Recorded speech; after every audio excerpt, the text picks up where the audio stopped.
கார்த்தி பின்னாடி பாரு.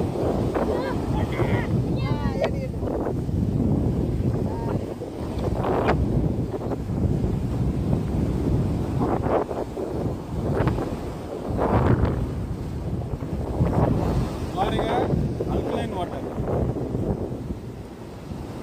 pH level கிட்டத்தட்ட ஆல்மோஸ்ட் 9 to 10 இருக்குது. இல்லை அதை வைங்க.